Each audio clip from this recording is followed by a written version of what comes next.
All praises to Yahweh, Ba'ashem, Yahweh Shai, Ba'ashem, Rachak, double honors to the apostles, elders of Great Millstone, Shalom, salutations to the hopeful elect that's fighting the good fight of faith and truth and sincerity and wholeheartedly, Shalom to the Akwaf, which is the women believer, Shalom to you. So say we will monitor your brain waves. Listen to this.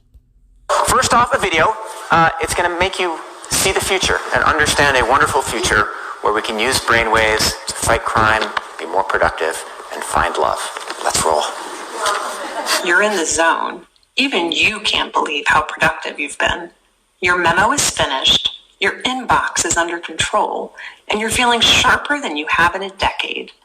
Sensing your joy, your playlist shifts to your favorite song, sending chills up your spine as the music begins to play. You glance at the program running in the background on your computer screen and notice a now familiar sight that appears whenever you're overloaded with pleasure. Your theta brainwave activity decreasing in the temporal regions of your brain. You mentally move the cursor to the left and scroll through your brain data over the past few hours. You can see your stress levels rising as the deadline to finish your memo approached, causing a peak in your beta brainwave activity right before an alert popped up telling you to take a brain break. But what's that unusual change in your brain activity when you're asleep? It started earlier in the month. You send a text message to your doctor with a mental swipe of your cursor.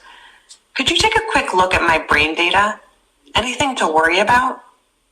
Your mind starts to wander to the new colleague on your team, whom you know you shouldn't be daydreaming about, given the policy against intra-office romance.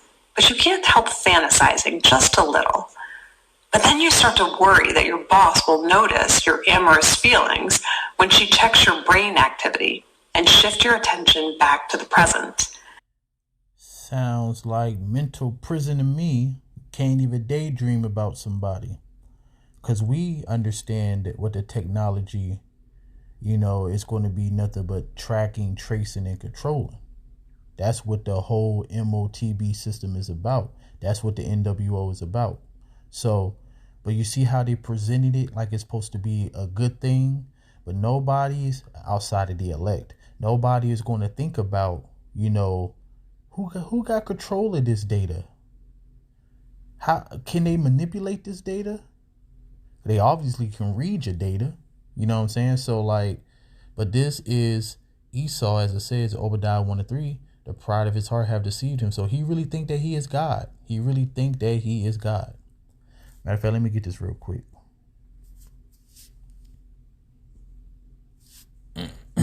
So he's going to be able to do some things through Satan.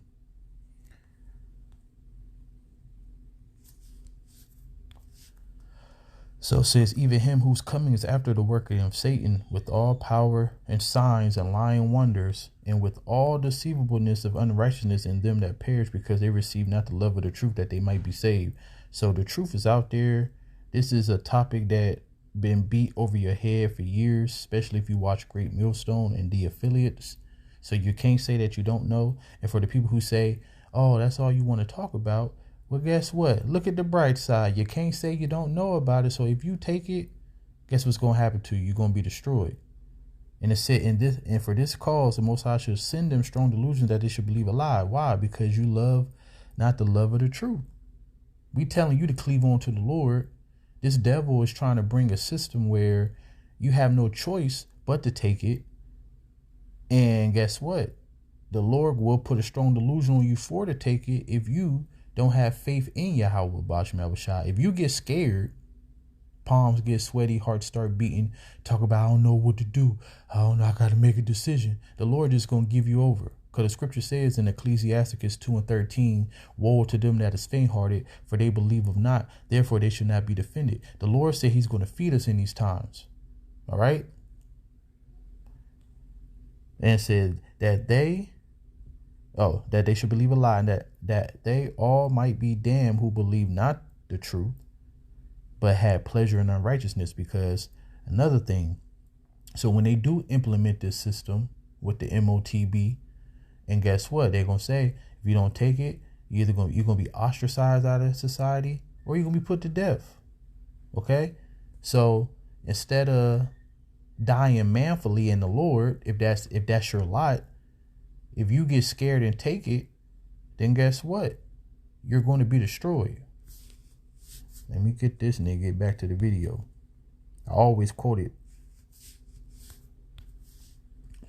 It said, and the third angel followed them saying with a loud voice, if any man worship the beast in his image, receive his mark in his forehead or in his hand, the same shall drink of the wine of the wrath of the Most High, which is poured out without mixture into the cup of his indignation. And he shall be tormented with fire and brimstone in the presence of the holy angels, in the presence of the Lamb, and the smoke of their torment ascended up forever and ever, which means that you think that a warhead detonating and that's an instant death. No, the Lord is going to keep your spirit inside you. You're going to feel all the flames engulf your body because you're dealing with the king of terrors.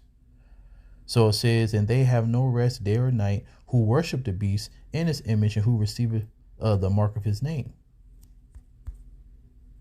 You breathe a sigh of relief when the email she sends you later that day congratulates you on your brain metrics from the past quarter, which have earned you another performance bonus. You head home jamming to the music with your work-issued brain-sensing earbuds still in. When you arrive at work the next day, a somber cloud has fallen over the office. Along with emails, text messages, and GPS location data, the government has subpoenaed employees' brainwave data from the past year. They have compelling evidence that one of your coworkers has committed massive wire fraud. So no privacy. You can't even daydream. You're going to be monitored. This is the system that you want to live in? Go ahead, be my guest. But it's crazy how within this video, which I love, that's why I want to do a video on it, it's showing you the positives, right? Which I don't think any of it is positive. I'm just trying to look at it from an unbeliever's eye. So, I can listen to music anytime I want to. Oh, I can look at my own brain patterns to see what's going on. You know what I'm saying? So, but you got people watching your brain. That means that if you have a dream, because you know you can't control your dreams. If you had a dream about killing somebody, you going to jail. If you get upset, you going to jail. You know what I'm saying? Natural emotions you can't have. You just got to be a happy slave. And that's what they want. Now they're looking for his co-conspirators. You discover they are looking for synchronized brain activity between your coworker and the people he has been working with. While you know you're innocent of any crime, you've been secretly working with him on a new startup venture. Shaking, you remove your earbuds.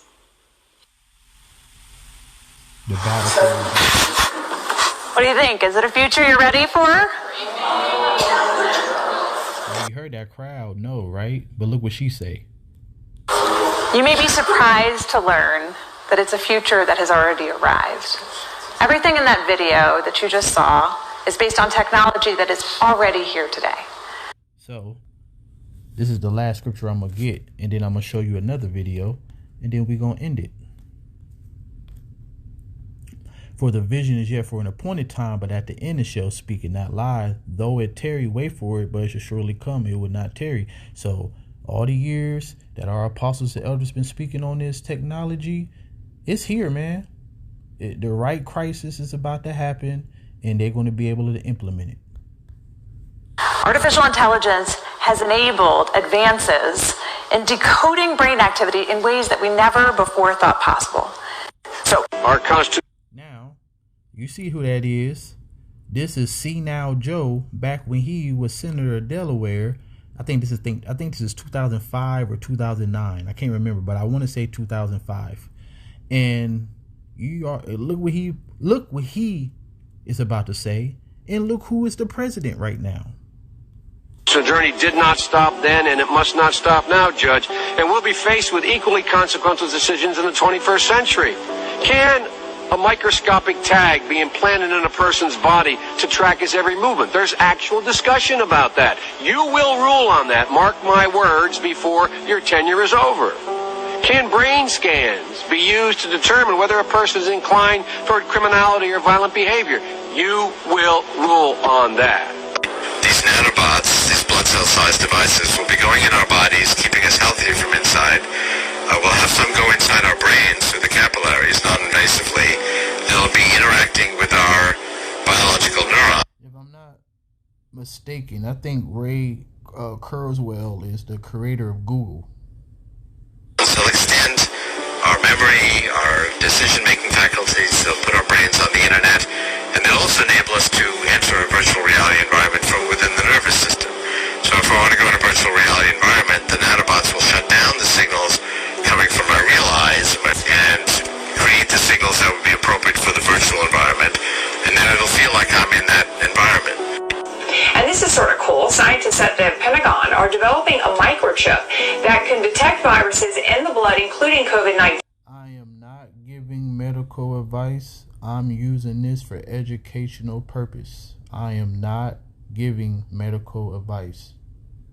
The chip would be inserted just under the skin and alert the user if the coronavirus is present in the system. The military has not said. I knew it was coming. Has been deployed. But let me show you something here. This is a man that took the microchip the other day to the left.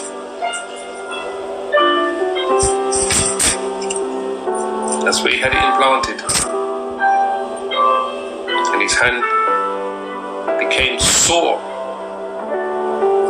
He started to get a grievous sore in his hand. As you can see, look what he's doing. He's trying to take it out. Watch and see. And that's Revelation 16:2. A grievous sore who take the mark.